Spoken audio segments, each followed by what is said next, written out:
إنهم فتية آمنوا بربهم وزدناهم هدى. صدق الله العظيم. وقال الله تبارك وتعالى في مقام آخر: فتى يذكرهم يقال له إبراهيم. وقال الله تبارك وتعالى في مقام آخر: وإن قال موسى لفتاه لا أبرح حتى أبلغ مجمع البحرين أو أمضي حقبا. صدق الله العظيم.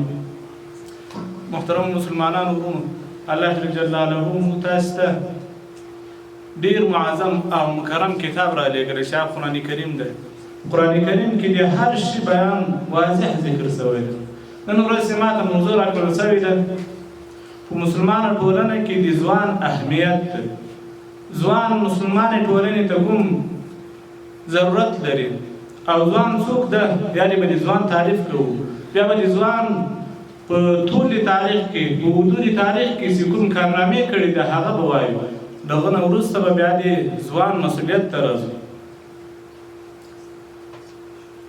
ګورئ قرآن کریم کې درې ځایه د ځوان یا د فتا یا د شباب لفظ ذکر شوی ده. او چې تاریخ ته وګورو، له اول د تاریخه تر اوسه پورې ځوان هغه څوک ده چې انقلابونه یې راوستي دي، هغه څوک ده چې بدلونونه یې راوستي دي، هغه څوک ده چې د انبیاو نږدې خلک پاتې شوي دي، هغه څوک ده چې هر وخت د دښمن او د کافر په مقابل کې خپل ځان ورته سپر کړی. زه اول وار د اصحاب کهف قصې ته ځو. اصحاب کهف څوک خلک ولو، څوک وایي 7 نفره وو، څوک وایي 8 نفره وو. نو الله جل جلاله د دې د ټولۍ څخه د ځوانانو د ټولۍ بیان کړی. انهم فتیة آمنوا. وایي بېشکه دغه اصحاب کهف چې ولو ځوانان وو. وایي فتیه دا جمع ده، جمع د فتا ده. فتا هغه ځوان ته ویل کېږي. الشاب الکامل هغه کامل ځوان ته ویل کېږي. دا څوک ولو اصحاب کهف. الله جل جلاله په خپل قرآن کریم کې بیان کوي. وایي دې ځوانان هغه څوک چې د قیامت په مقابل کې ودرېدل او د ټولې کفري نړۍ په مقابل کې خپل د وحدانیت اعلان وکړ، هغه څوک ځوانان. لکه چې الله جل جلاله مترافي انهم فتیة آمنوا. دوی ځوانانو د ځوانانو یوه ډله وو. آمنوا بربهم، خپل رب باندې ایمان راوړی. وزدناهم هدى. او دا خبره یې وکړه چې یا الله جل جلاله موږ ته اخلاص را په نصیب کړي، موږ د تا دین ته مخلصین جوړ کړي. او څنګه خبره یې وکړه چې قیامت را ولاړ شو، ویل ټولو خلکو ته یې ویل وایي د خدای عبادت به نور نه کوو، تاسې به د ما عبادت کوئ. دغه 15 نفره یا 6 نفره یا 8 نفره دا را ولاړ شو، ورته وایي ربنا رب السماوات والارض. وایي رب زموږ هغه څوک دی چې هغه رب د اسمانو او د ځمکې ده. لن ندعو من دونه الها. وایي هېڅکله به موږ له خدایه پرته د بل چا عبادت ونه کړو، بل څوک به خدای ونه نیسو. د قیامت په مقابل کې څوک راپورته شو؟ ځوانان راپورته شو. د نمرود یا د نمرود په مقابل کې څوک راپورته شو؟ ځوان راپورته شو. ځکه چې قرآن کریم بیان کوي فتى يذكرهم يقال له ابراهيم. دا یو ځوان و چې دته به ابراهیم ویل کېدو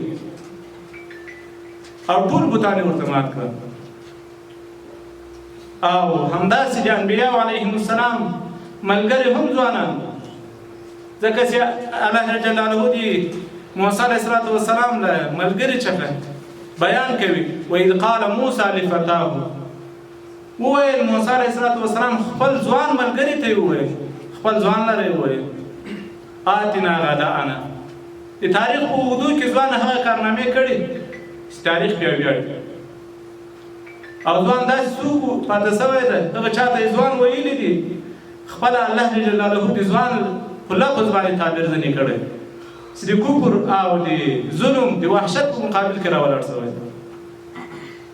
قرآن کریم کې درې ځای د ځوان لفظ ذکر شوی. ګورئ یو شباب د مولوي صاحب ول بکم شباب خپل د ځوان عربي لفظ ده، شباب او فتا دواړه یو چاته ویل کېږي. هر چاته ویل کېږي چې حد بلوغ ته رسېدلی وي خو حد کهولت ته یا د شیخوخت ته نه وي رسېدلی، دې ته دواړو ته څه ویل کېږي؟ شباب او فتا دواړه ورته ویل کېږي. عربي خو پراخه ژبه ده چې یو چا کې ډېر صفتونه کوي، هغه دپاره ډېر نومونه راخیستي وي. لکه د زمري 600 نومونه دي، ځکه چې دې کې شجاعت ډېر ده. او بله خبره دا ده چې ځوان څه رقم حیثیت لري په اسلامي ټولنه کې. ځوان داسې حیثیت لري په اسلامي ټولنه کې لکه په د انسان په بدن کې چې زړه اهمیت لري. پیغمبر علیه الصلاة والسلام فرمایي الا ان فی الجسد مضغة اذا صلحت صلح الجسد كله واذا فسدت فسد الجسد كله. وای خبردار انسان په بدن کې یو داسې ټوټه ده که چېرته هغه ټوټه اصلاح شي ټول بدن اصلاح کېږي، او که هغه ټوټه خرابه شي نو ټول بدن خرابېږي.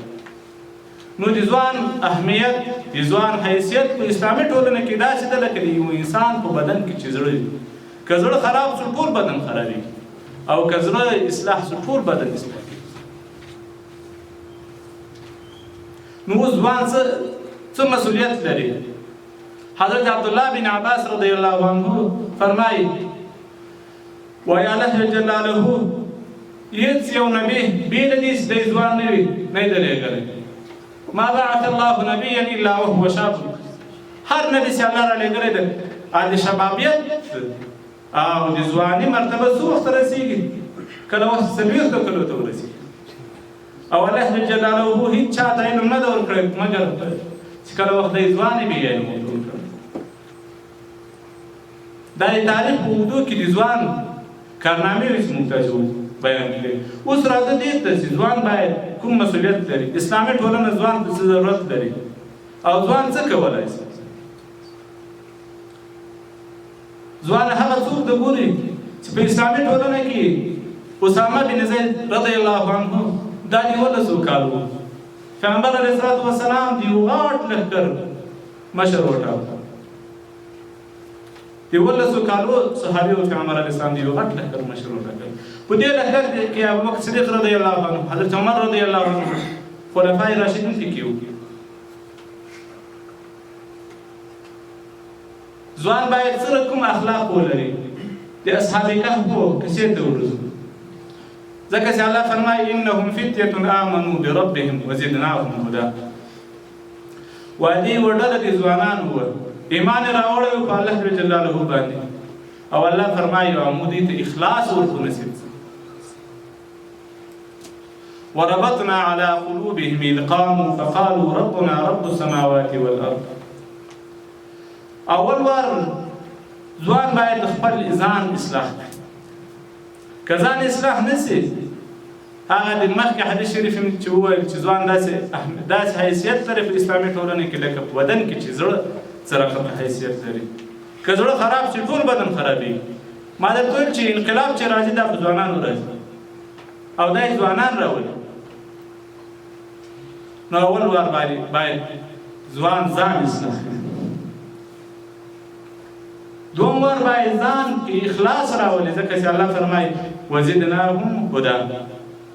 تفسیر لیکلي وای اخلاص ورته وروبخل. الله جل فرمایي وای مور اصحاب کهف د اخلاص که ځوان خپله اصلاح نه وي او بیا هم اخلاص ونه لري هغه ټولنې ته ګټه نشي رسولی.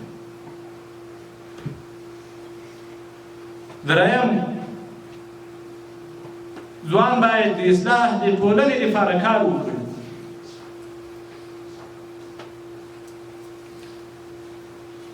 ګورې موږ تاسو ته په الله جل جلاله یو خپلواکي راپه نصیب کړي. دا خپلواکي ساتنه غواړي. ذوالقرنین علیه السلام چې کله وخت الله جل جلاله چېرته ولېږل؟ مغرب طرف ته ولېږل. نو هغه ورته ویل وایي أعوذ بالله من الشيطان الرجيم بسم الله الرحمن الرحيم قلنا يا ذا القرنين إن يأجوج ومأجوج مفسدون في الأرض فهل نجعل لك خرجا على أن تجعل بيننا وبينهم سدا. هغو خلق ورته وایي دغه یاجوج او ماجوج راځي د موږ فصلونه او د موږ کښتونه او د موږ کروندې ټولې را خرابوي. آیا موږ د تا لپاره یو داسې خرڅ او داسې مالیه نه وضع کوو چې موږ ته د ده خلقو څخه په امن کړي؟ پیسې به درته راټولې کړو، یو دیوال په مابین د موږ د دوی کې ووږه چې دوی موږ ته نه راځي. نو ذوالقرنین ورته وایي قال ما مكنني فيه ربي خير فأعينوني بقوة أجعل بينكم وبينهم ردما. ذوالقرنین ورته وایي ما ته چې کوم الله جل جلاله قدرت راکړی، کوم علم او حکمت راکړی، هغه تر دا تاسې تر پیسو راټولولو دا ډېر وایي ما ته خیر. تاسې له ما سره وایي په خپل قوت باندې کار وکړئ. آتوني زبر الحدید وایي ما ته راوړئ هغه د وسپنې تختې راته راوړئ. نو ذوالقرنین چې له خلقو څخه کومک اخیستی دی، موږ تاسې دولت هم موږ تاسې ضرورت لري، باید موږ تاسې د خپل دولت خو ودرو. آتوني زبر الحدید وایي راوړئ ما ته تختې دي وسپنې. حتی اذا ساوا بین الصدفین قال انفخوا. کله وخت چې هغه تختې سره برابرې کړې او په منځ کې مس ور واچول، بیا یې ورته وایي ور پوه کړئ. پکې ادا د خولې پکې ادا نه وه، مرادې ته یې بنۍ جوړې کړې وې. حتی اذا جعله نارا قال آتوني افرغ علیه قطرا. کله اوس هغه ګرم شو، راوړئ سروپ چې هغه پرې وڅڅوو. اوس زموږ تاسې خپلواکي الله راته راوسي، د خپلواکي ساتنه غواړي او داسې خپلواکي الله راته راوسي دا د شهیدانو د فدایانو په غوږو باندې راته راغلي. دا د ذوالقرنین یو غټ دیوال یې راته جوړ کړی دی. هلته خو یې دیوال د څه شي جوړ کړی و؟ د سروپو او د وسپنې جوړ کړی و. اوس فدایانو او شهیدانو موږ تاسې ته د استقلال دیوال د خپلو سرو د خپلو بدن له وږو څخه جوړ کړی. موږ تاسې ته ورځ په کار راغلی، ورځ هم خپله سوې ده. که د دې ورځې کار وانه خلو بیا به خراب وي، بیا به دې ورځې ارمان کوو. د هغو دیوال له وسپنې جوړ شوی، زموږ دیوال د بدن له غوښو له هډوکو له سرو څخه جوړ شوی. دا دیوال ساتنه غواړي. دا استقلال او د دې استقلال کې چې کوم شي ته موږ تاسې ضرورت لرو هغه پالنه غواړي. هغه څوک کوي؟ ځوانان به کوي. ځوان باید دا مسؤلیت ولري چې ټولنې د اصلاح لپاره کار وکړي.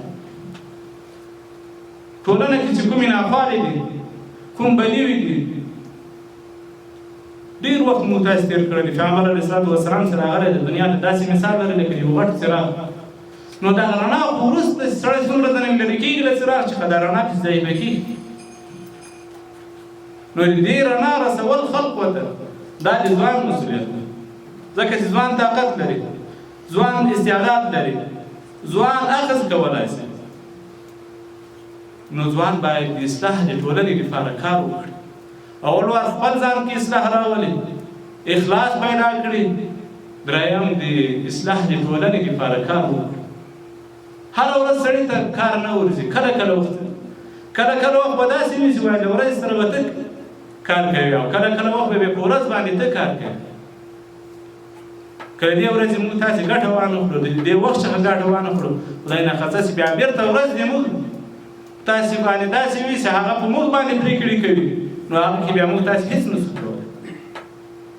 نو الله جل جلاله دې وکړي چې موږ تاسې ځوانان یو، موږ تاسې استعداد لرو، موږ تاسې قدرت لرو، چې موږ تاسې د زموږ استعداد او قدرت ته په داسې لاره کې استعمال شي چې هغه الله او د الله رسول راڅخه راضي کېږي او د دې مظلوم ولس دپاره د یو درد دپاره دوا وګرځو.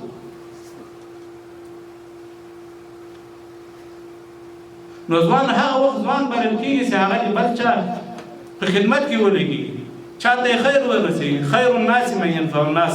بهتره د خلقو باید جوړ شو. هغه په هره نګاه کې وي، هغه که د وطن په ساتنه کې وي، که د وطن په آبادي او ترقي کې وي، که په تعلیم او تعلم کې وي، که په هره طریقه کې وي، باید موږ تاسې پوره اخلاص او کوشش وکړو. موږ به هر وخت د خلقو سره سیال شو چې موږ د هغو غوندې قدرت پیدا کړو، د هغو غوندې طاقت پیدا کړو. دا بل څوک نه راته راکوي، دا د بل چا چې ختمه نه لرو، دا باید خپله وکړو. نو الله جل جلاله دې وکړي چې موږ تاسې استعدادونه او خدمتونه دا الله جل جلاله راڅخه قبول کړي او د الله په لارې کې راجبورېږي. قولوا قولي هذا استغفر الله لي ولكم ولسائر المسلمين.